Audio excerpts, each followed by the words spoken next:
Invitation to come and talk to you. It's very inspiring to see that all over the world there's more and more females in surgery. So I'm very happy to talk to you today. All right, let me see. So let me see if I can share my screen, and then we can start the presentation. Where am I? Where am I now? Oh, here. Here we go, share screen. Okay. Can you see my screen?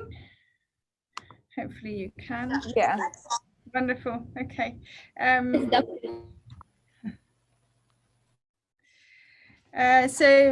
Again, thank you for the invitation. I will try to talk to you through a bit of my experience in vascular surgery and what I think what we as women can contribute, and also why it is such an amazing specialty to be in.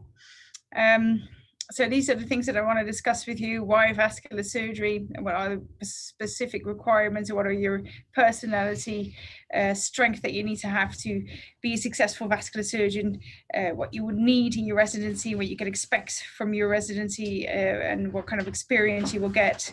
Your work atmosphere that we are experiencing. I also have a bit of a point where they asked me to what not has been actually discussed in medical school, and what's important to know to build a career, and what, from my point of view, are the main keys to success are.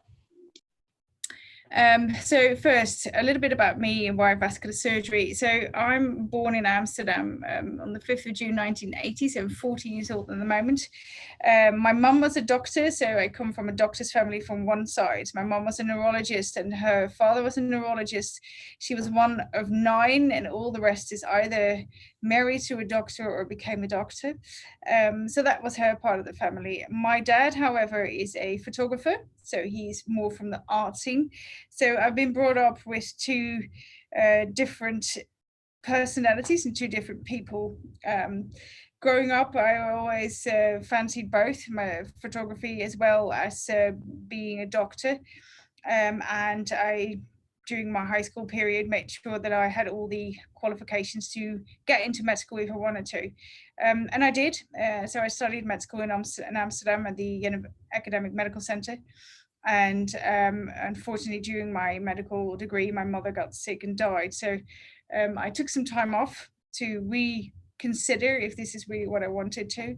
But the moment I walked back into the hospital and did my first foundation years, I felt at home. So from my point of view, at that point, I decided that photography and art I can do as a hobby, and surgery is a job.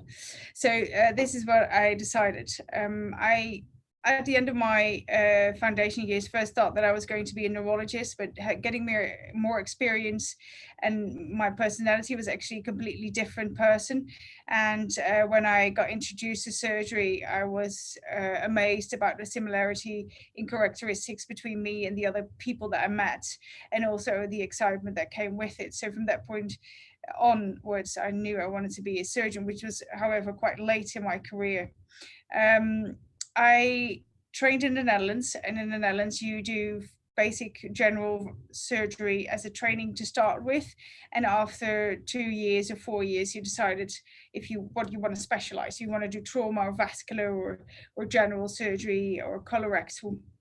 And in making my decision for vascular surgery were multiple things involved.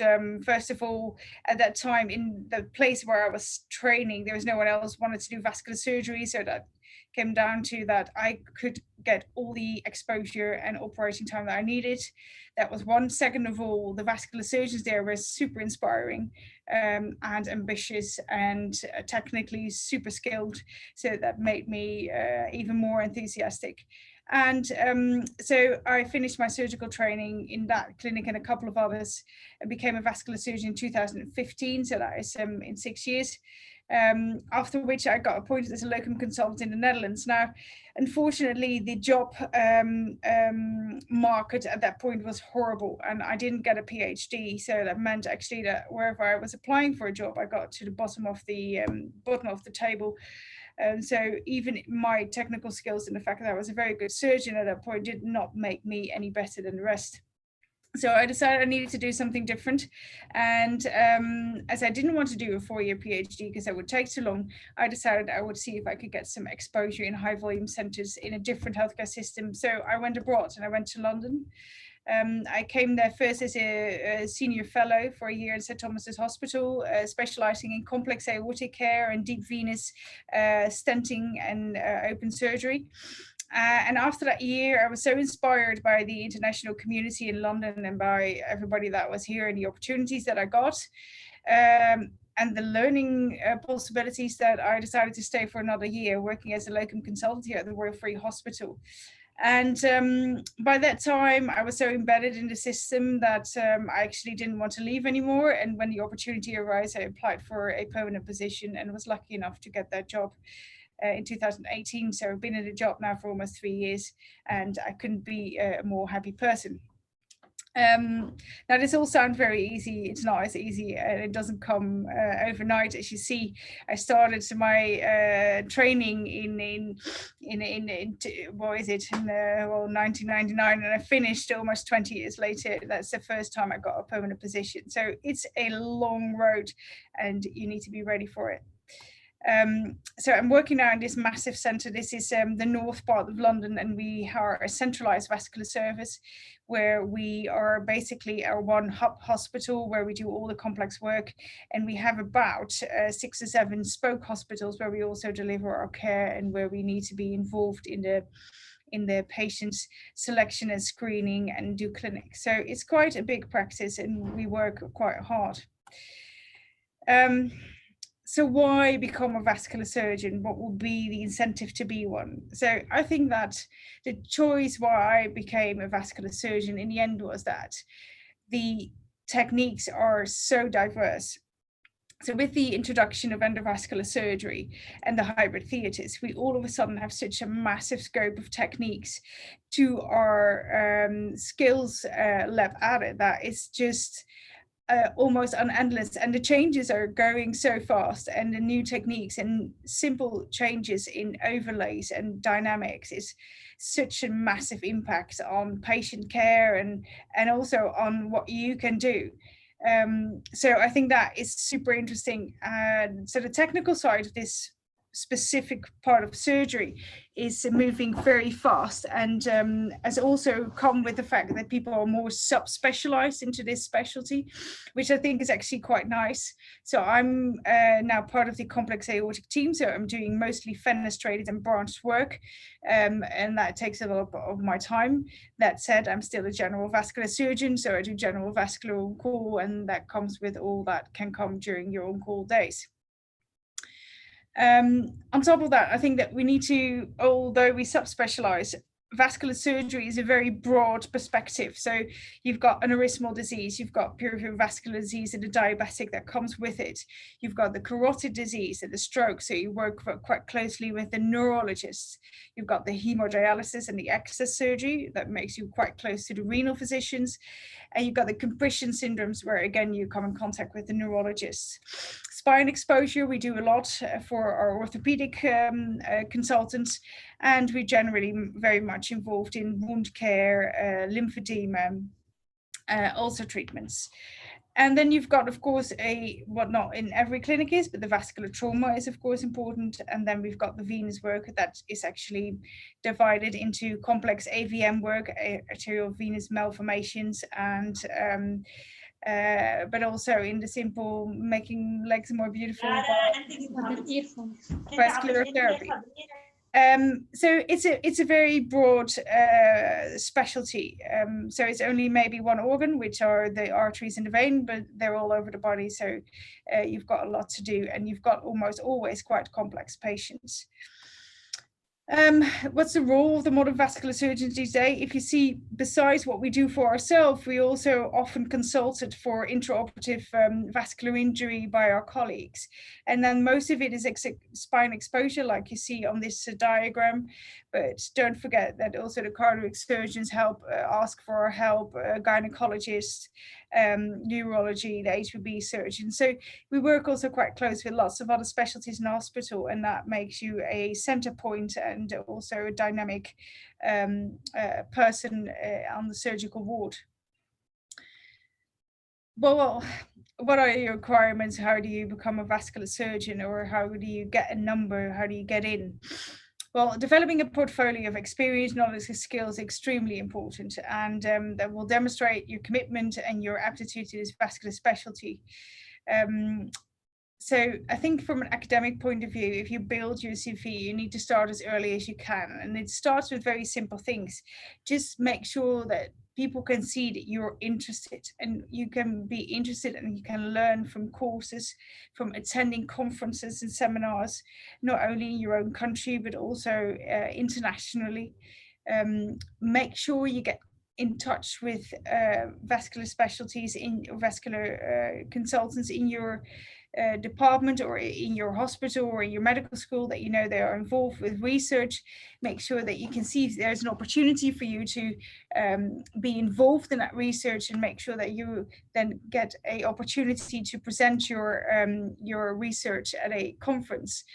And this can be a publication, short publication. It can be that you write a letter or a comment, or it can be a talk at your local vascular society or internationally. Now, I always say that you need to do from everything a little bit, but you need to focus on one thing. So when you think about building a CV, it is coming to academic, teaching, and management. You need to do it all, but you need to say that one thing is going to be your specialty, and that's where you make sure you do something extra that other people don't, because these days almost everybody goes and build the same CV, and for you to make yourself different is by doing the one step extra. So it can be in research, getting a PhD, or doing international, go somewhere else, go abroad and do research there. It can be in teaching, and by getting an actual teaching degree, because almost none of the people that are actually doing all the courses have an actual teaching degree. And there are courses and online studies where in like 2 years can get an actual teaching degree, and that will give you an opportunity in a big academic center to actually become one of the leading people and also become an associate professor. Thinking smaller, you can, or bigger in a way, when you think about management, it might not be on your radar. It's actually very important. It's something lots of people are not interested in, or most people become a doctor because they want to help patients and they want to learn, and they're fascinated by the anatomy and the working of a human body. But management actually in your day-to-day life, which I will talk later about as well, is actually very much important if you want to achieve something later on in the form of quality improvement and change in your hospital. So getting an MBA in medical management is actually something to think about, although a very big ask, I'm well aware. So practical experience is difficult to get when you start and you train, but I think that everybody can work in different alternative environments. So make sure that in your medical school you ensure that your electives are chosen that comes close to vascular surgery or cardiovascular surgery, so you can get some experience. You need to also know and see what your day-to-day life is and how the job works when you're there, if you like it and if you like working in a hospital. Join your medical school surgical society to get connections. And I think that everybody, before they apply for anything, need to work 1 year in a vascular department, because you need to have a real idea about what your job is going to look like. Nobody is going to ask you to be able to stitch in an aortic graft when you start your education. So your practical experience needs to be that we know that you've seen what it entails to become a vascular surgeon, and that you haven't been spooked and you still want this very much. And this can be like at your local school, and if you want to do something different, you can see if you can get a junior fellowship and get experience abroad. which can make you outstanding or compared to others different in what you present. What's your personality skills? Well, this is a difficult one to answer, I think, because even in our department, although we have some very similar, we also are all different people and we find our way in a team. What is absolute paramount that you have is good communication. As a surgeon, you will be leading a team, your head responsibility in the theatre, you make the decisions. And if you cannot communicate properly, you can be the brilliant surgeon. But if you cannot work in your team or be a good leader or communicate well, then in the end, you're going to have conflicts and you will not be able to have a successful career. So, and I think that from most people, communication comes quite well and easy, definitely these days. But it is, well, something to, if people give you feedback in it, it's very important to take it with you. I remember very well when I was a junior and I was running my own clinics and they were always overbooked because the clinics are always overbooked. And I could get quite stressed about it because I don't like running late. I'm very, needs to be done and it needs to be good and everything needs to be settled and done by time. And so I actually inflicted that stress on the people around me, and I got that feedback. And in the beginning, I thought, well, yeah, I mean, why don't you do it? Well, you wouldn't be stressed. But then I understood actually if I didn't show my stress, I actually could get a team that was working better around me. So make sure you get that feedback about communication because it's absolutely important. Vascular surgery is an emergency specialty. I think that about 40% of our work is semi-acute, people that come in that needs to be booked within the next week or within the next 24 hours or within the next hour to save their life or to get them a good result. So you need to be able to make decisions under pressure, and they're not always easy. These people are highly comorbid and they're sometimes very, very sick. And you're going to decide if you're going to proceed and do it or that you don't do it and then they die. And that can be quite tough. Definitely in the beginning. That said, you never ever need to always do that alone. We do have a team, but in your nights on call, this team is slightly less big, so it can feel like you have quite some pressure at that time. And you also need to be problem solving. Like I say, definitely with endovascular and open surgery these days, I think that you need to, if you go into surgery, you have not only a plan A, but also a plan B and C. If things don't work out, that you know where to go to and what to do. So yes, you need to be a strong character because otherwise you won't be standing. But these are other things that are very important, I think, to become a surgeon and in specialty a vascular surgeon. How was my residency experience? And I think this is different for every country. So I'm going to just a bit discuss about how my experience was and what it is generally in Europe, because I don't know your situation that clear. So the duration of training in the Netherlands is about between 6 and 8 years. And that comes with a standard 6 years training, which is 2 years of general surgery and then 4 years of vascular surgeon. And then mostly after that, people do fellowships of 1 or 2 years to basically start working as a independent or person to make your own decisions as a consultant. Not with backup though. In the UK, it's slightly different. So we've got foundation years, which are 2 years. And these are basically the years that you as a sort of secretary work on a ward, and you go 4 weeks to vascular, 4 weeks to somewhere else, and you basically see all the specialties. Gives you a broader idea about medicine, and you learn the basics about doing a history and a medical examination.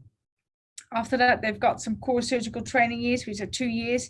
And after that, they go to vascular surgery, which is then another 6 years. So they're a little bit longer than we are in the Netherlands, but that's quite normal. So vascular surgery, as I said, was in the Netherlands and lots of other countries quite embedded into first general surgery, but becomes more and more a separate specialty. This has all to do with the fact that we have more and more specifications and technical skills requirement when it comes to endovascular surgery, that it is not something that people can actually do as part of a general surgery specialty. And I think this is the way forward with even more subspecializations into modern vascular surgery.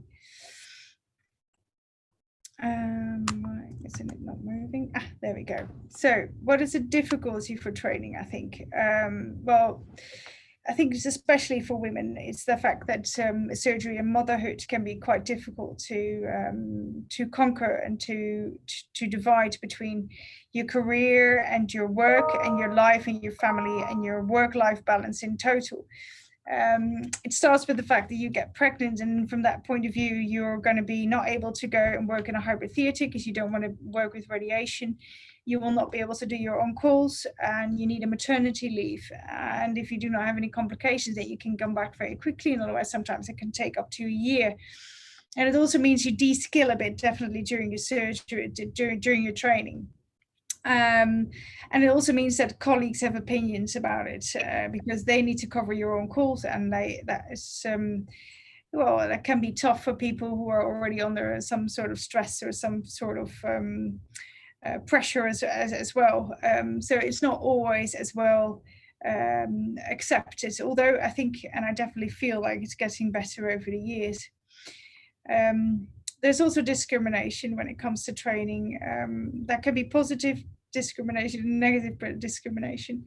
Being a woman in a mainly male dominant specialty at the moment, which is changing, but it's still predominantly male, means that you have the sometimes the advantage of them wanting to give you extra attention, but it can also be quite negative in either that the attention crosses a line, or that the attention is actually quite negative in a way of that you not need to be home with your family, or why you're here because surgery is not for women, or you're never strong enough to do this. So this is something that you need to navigate through quite well. I think that it's good to make sure that this is discussed out in the open, which can be very difficult because these are the people who are also going to give you their reviews, and there will always be a bit of a difficult position. Hopefully over time this will be less, but we still encounter it on a day-to-day basis, I think, in more or less difficult ways. If you follow this link on I cannot click on it, but I think you can, if the video is done, so you can probably get to it. And it's a very interesting YouTube film about a group of orthopedic surgeons that did a survey about their female colleagues about what the comments were that they got. And yeah, if you've got time, you just need to go to the link and go through it, because it's quite, and you see how shocked the men are, even because they don't know it happens, but it still does. So it can be something that delays your training and also has a big influence. So it's important to, if you've got people around you, to make sure that they are part of your team and your social network, and that can be either your colleagues in the hospital or a confidential person in the hospital. And there's always someone around where you can discuss these things with, because it's important that you do not see how to struggle through that alone, because it can be a very difficult situation where then that can have such a negative effect that you basically lose your training opportunity or not even want to become a vascular surgeon anymore, and that will be a shame. How is the work atmosphere? So, well, we work in a team. I think that more and more we work in a team, and that means that if you do complex surgery, that means that we team up with more consultants. So it's not more one consultant and doing it all. We do it more together, and it gives you the shared responsibility with difficult complications, and also the shared joy if things go well. So teamwork is very important when it comes to vascular surgery. The atmosphere in the hospital I always particularly very much like. So I think the hospital is like a family. If you work there long enough, then some of these people you see more than your own family at home. So you build very strong relationship with your colleagues because they see you in your glory days when you do something fantastic, but they also see you broken down when something went wrong. You made a decision and you made the wrong one and people die. And that, I mean, that is something that you can only share with them and not maybe with the people at home, because if you do not know how it feels, it's very difficult to share that experience. So a team is very much important. I'm working in a hospital. I think it's an amazing place. But it's also sometimes difficult to leave, so it becomes a bit of your home. And so it's important to keep that balance, that you go home as well, because there's always something to do and there's always more to learn, or you can always stay. And it's also very important to take a break and go home. And to work as a team, you need to build a team. And to build a team, you do that, of course, on the job, but you also build a team outside of work. And I think these days that's a little bit difficult with the COVID situation. I mean, I've been head of the redeployment of surgery in our hospital for COVID and going to ITU. And we've been working massive hours, 12 to 14-hour shifts in PPE, with a massive amount of people, from professor to the junior fellows. And what we missed the most, I think, is that afterwards we could not just all pop into a bar and have a beer, or go to the park and sit outside and have this, make jokes about what happened, and you can relax and go home. So I think that if you get to know people on a different scales outside of work, can be very important. And we in the Netherlands do, for instance, ski trips every year.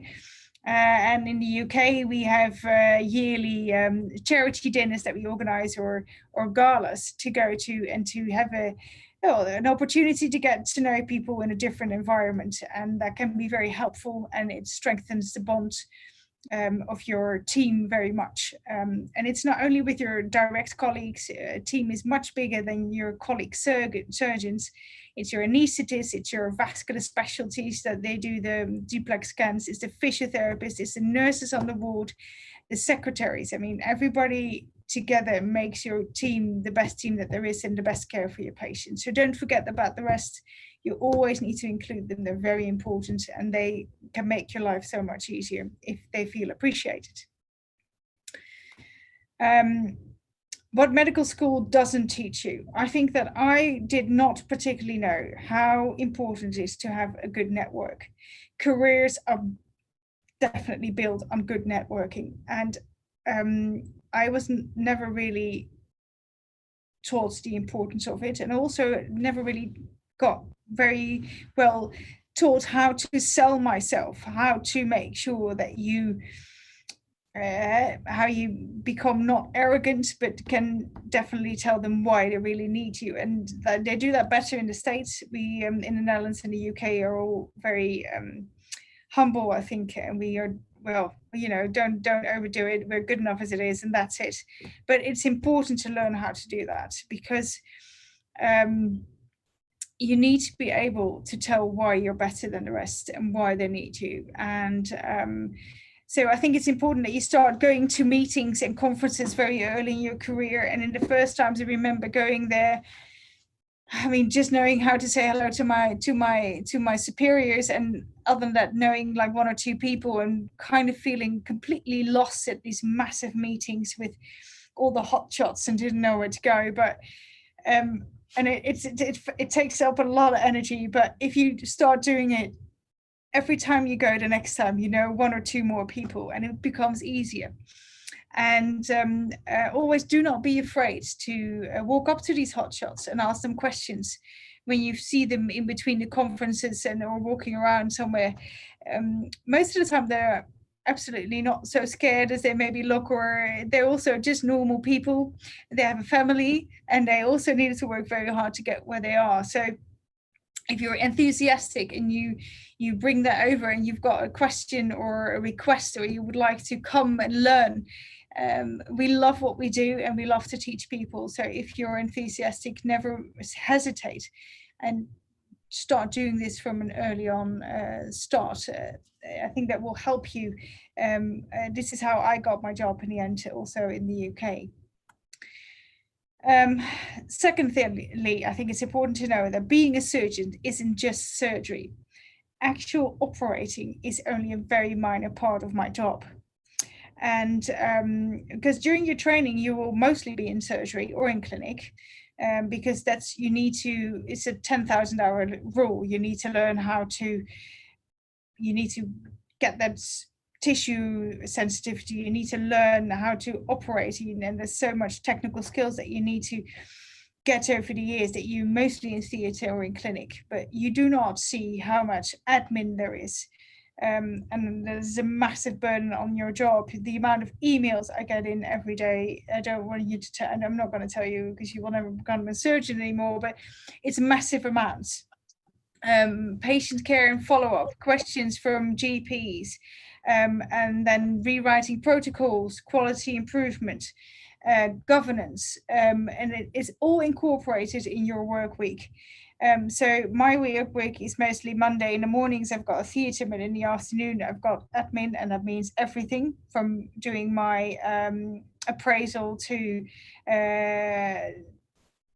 research, to working my clinic away, to make sure that my clinic is done, that my surgeries are booked, everything is organized. On Tuesday, I go to a spoke hospital where I have a clinic and a diabetic foot clinic. On Wednesday, I've got clinic here in my hub hospital. And then on Thursday, I finally get to operate. And on Friday, we got our MDTs. And again, we've got an afternoon for administration. We need it. And then in between all of that, you've got meetings with the board. You need to, if you want to change things, you need to apply for new jobs and new places. You need to write business plans for your new hybrid theatres. There's a lot more involved than just surgery. And besides that, you're also still on call. It's not just surgery. There's a lot more coming. And actually, surgery is a very small part of your job. Don't ever forget that. I think that what's not discussed is also the burden of being a surgeon and the risk of burnout, and how do we have surgical happiness, so to speak.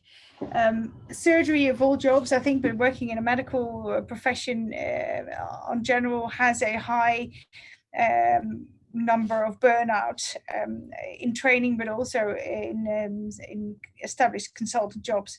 And I think that we've all have some of the personalities that actually are at risk of getting us there, and that we are type A people. So that means that we want to be the best. We are competitive. We're perfectionists. We're driven. We want, this is what we want. This is our dream. We are often overachievers, so it must be perfect. We're passionate about what we do, and we are independent and always seen as strong persons. But even the strongest person in the world has a weak moment and can be very tired, or there can happen something in their personal space that is affecting them so much that all of a sudden the balance is gone, and then you get into a burnout. So I think for that, it's very important to know that it's there. I think it's very important for it to be out in the open. I mean, having an actual burnout or having burnout symptoms is, I think, something I can tell you everybody in my department has experienced over the years, me included. And so there's no taboo about it. There should not be a taboo about it. And we should take care of each other and be aware of this, and make also sure that people have time to recuperate from this and make sure that it doesn't happen. Happiness is an interesting thing. Happiness comes from realizing expectations, and this is why expectations are very important. Happiness is unfortunately for 48% actually something that's in your genes, so you can't really change anything about it. So this is something that's part of you, and only a small part of it is influential by you, by mindfulness, work, community, family, and good things around you. And about 40% is influences your happiness by isolated events, and they can be good and bad. Good events can be that you have a ruptured aneurysm and you save their lives, but and then you feel amazing, you're on top of the world, and you think all of a sudden you can do everything and you can fix everything that there is. But next time they come in and even you fix them, then afterwards they have a heart rhythm problem and they die, and then you feel like it, you know, what did I do? It hasn't even mattered. So everything has influences on your well-being, and it's very, very much important. During the first lockdown, and it's interesting to look in because it's at the moment free at Yale University, and I advise every medical student or everyone who actually, almost everybody, just to do it. It's a course, it calls The Science of Wellbeing. It's a 10-week course on Yale. It's for free at the moment, and it's incredibly good. It's not very difficult, and they tell you kind of things that you already know, but it's very important to sometimes have a revelation about things. we human beings always think that happiness comes from achieving things, and then but if we achieved it, then we're there. And I think you all had it at some point, that you have been working so hard to become a medical doctor, and then you get your paper, you are a medical doctor, and then you think, well, but now, yeah, okay, that's wonderful, but now I need to become a surgeon. Or so that happiness is very short, it's not there forever, and it's very difficult to cling on to.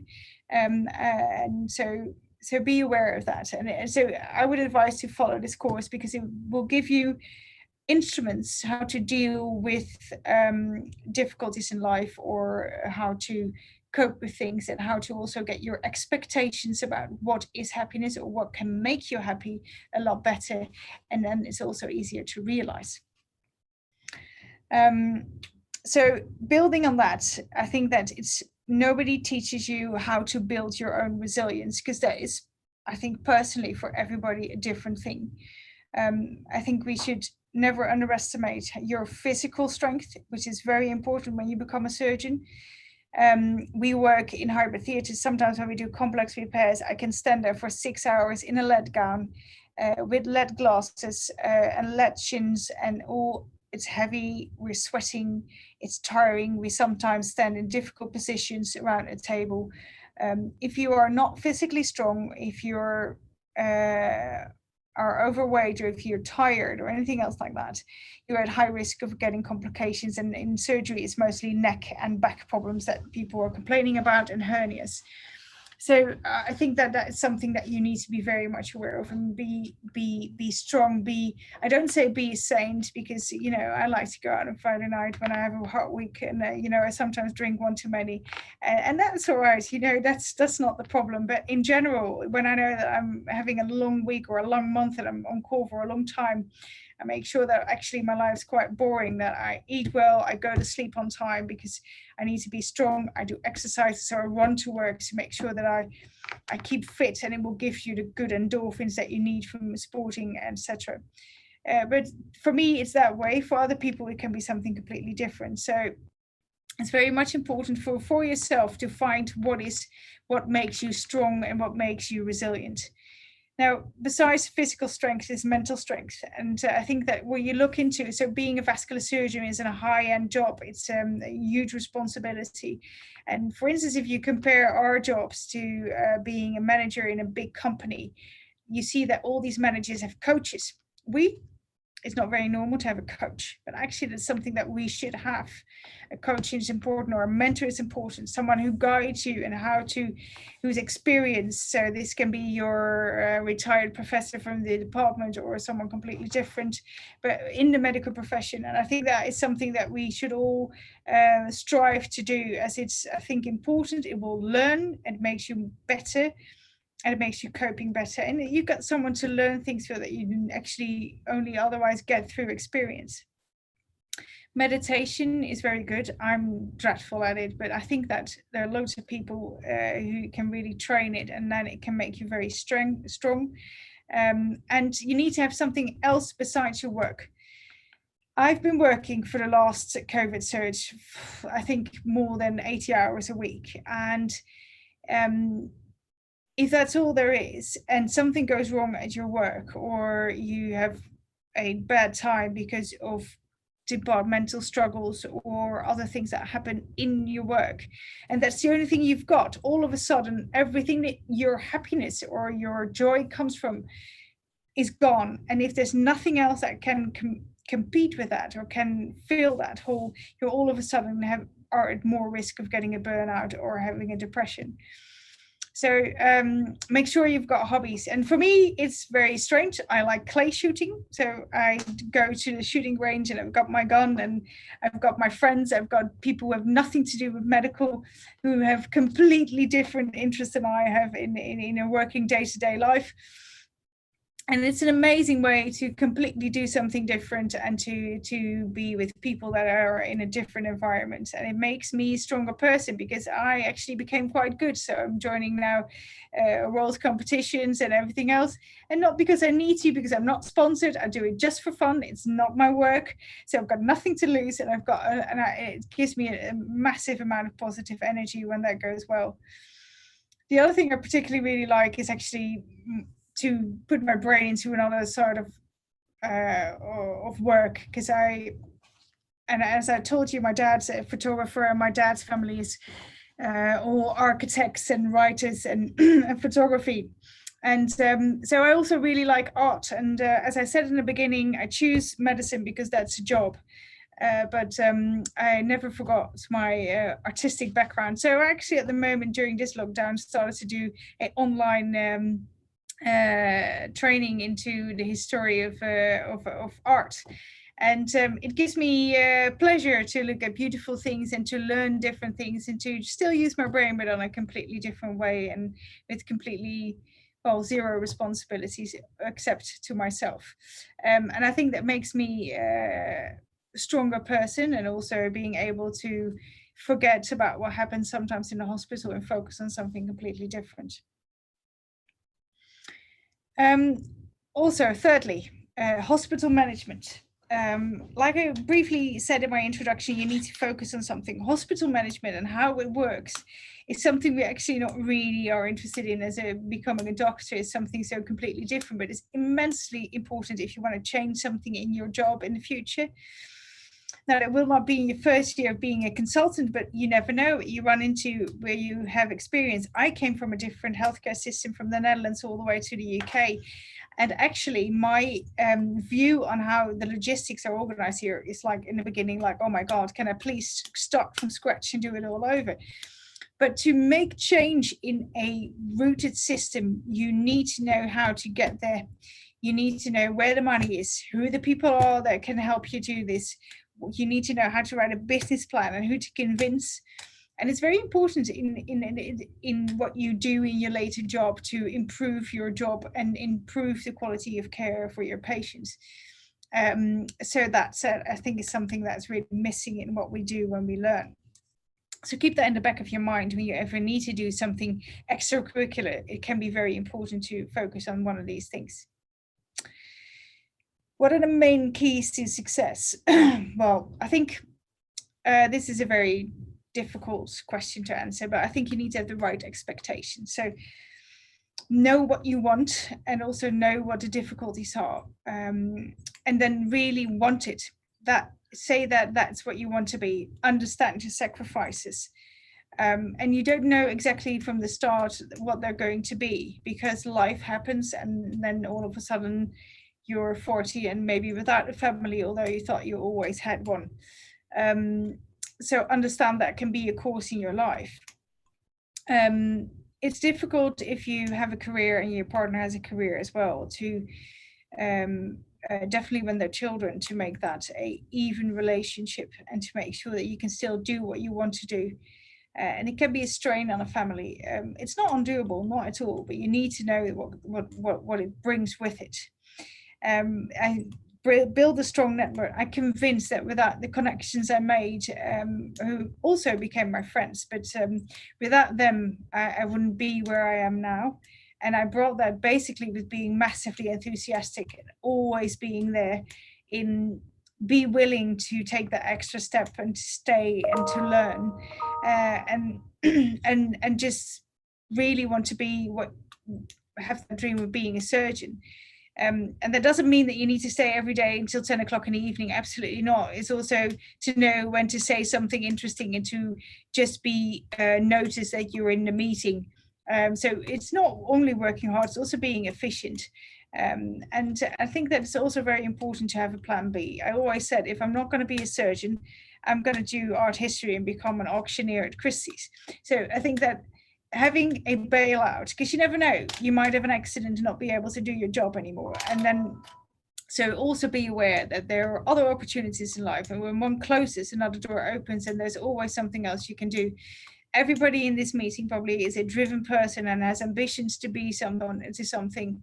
So always know that this is not the only thing in life. There's more to it. And it gives you flexibility and also, I think, more resilience to deal with disappointments. I think that also what you should not forget, being a female surgeon doesn't always mean that you per se need to be famous and stand on stage. I stand on the stage quite often, and that is terrifying in the beginning, but learned me a lot, built me a network.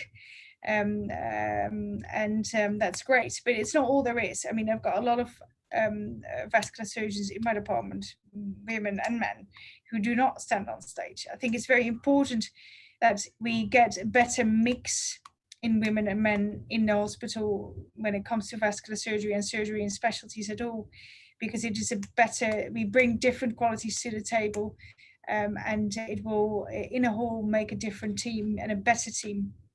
And on this picture, which is interesting, is made, I think, 3 years ago in a meeting of aortic surgery here in London. And you see me on the left, we're sitting next to Rachel Bell, who's the head of the Vascular Society here in London, and then Richard Gibbs in the middle, who's one of my male colleagues. And then we see Selma, who is in France, a vascular surgeon, and then Iris, who is in Dublin, and Tara, who's my colleague. So we have a stage full of vascular surgeons. And I don't say it has to be that way, but it will be very important, I think, for the future of medicine, that we have a better division between male and female surgeons. And this is what you need to keep in mind. You can be a surgeon on different levels, also in vascular surgery. Choosing between a big academic center and a small peripheral center makes your job completely different. And if you really want this, there's a space for you and your life in different gradations. Our department is actually quite exceptional. So I work at the Royal Free Hospital, where we've got 15 vascular surgeons and we've got 5 female vascular surgeons. This is massive compared to all the other units I know in London. There may be 1 or high and maybe 2 vascular surgeons in the department. And I think this comes from a background that the Royal Free was one of the first hospitals in London to offer medical training to women. And so we've got a very strong precedent for this. And we female surgeons need to be persons to build each other up, not break each other down. So we need to make sure that we form a strong team, either with each other, but also make sure that we can empower the ones around us, and do not want to be that one shining star, because you actually shine much brighter if you put someone else in a spotlight beside yourself. And so don't forget that. First build a name, but make sure you build other people up around you, because that will give you support, and that will actually give your name much more legacy than you think of. So I think, in conclusion, vascular surgery is fast-paced, massively exciting, and a growing technical field that will never stop. However, it's hardworking. You need to be dedicated. You need to be driven. But it's fantastic the way I think that you're gonna, if you want this, there is a endless opportunity and excitement to go for and to learn for. And don't forget, these are 3 of my male vascular surgeon bosses back in the Netherlands. They all have a little bit of femininity in them, and so don't be afraid to be a woman. You'll get there. You've got all the chances. Thank you.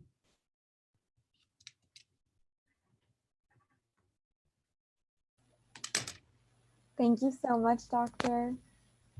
You're welcome.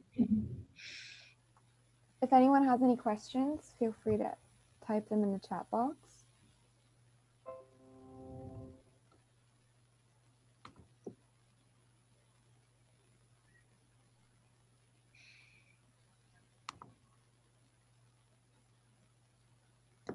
Well, I think it's very, it's really lovely that, and I think for you guys, it's fantastic that you set this up, as it creates opportunities. And I think that I hope for you all that you have a fantastic career, and that you get all the chances. And you've got my contact details if you want to share them, and they ever have questions, or you want to email me, or then please do. I see a question coming in about if it's difficult to come into the UK. I think there's loads of opportunities to come here. It's a bit different after Brexit, but not completely. So the rules are a little bit different, but I think for learning opportunities as fellowships and research fellowships and clinical fellowships, junior fellowships, there's a massive amount of ask, actually. There's so much work to do. We're always understaffed. So we see a lot of people from Egypt, from Cyprus, from everywhere over the world. And the fact that it's a English-speaking country, it's an epicenter of knowledge and ambition. I think there's massive chances for you to come here. To actually stay and get a job is sometimes much more difficult, but if you want to have a year abroad and have some experience, I think there's absolutely a chance for you to come, and just make sure you get in contact with some of the people, send an email out, and then start with there, and then see what the opportunities are.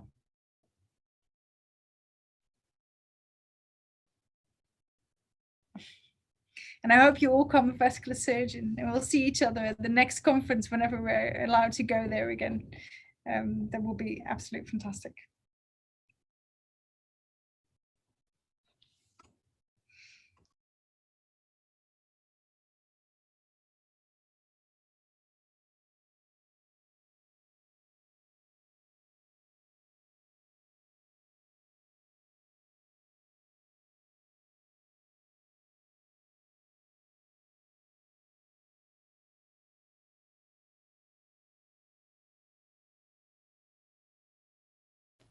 Okay, I think that's all for the questions. Thank you so much for your time.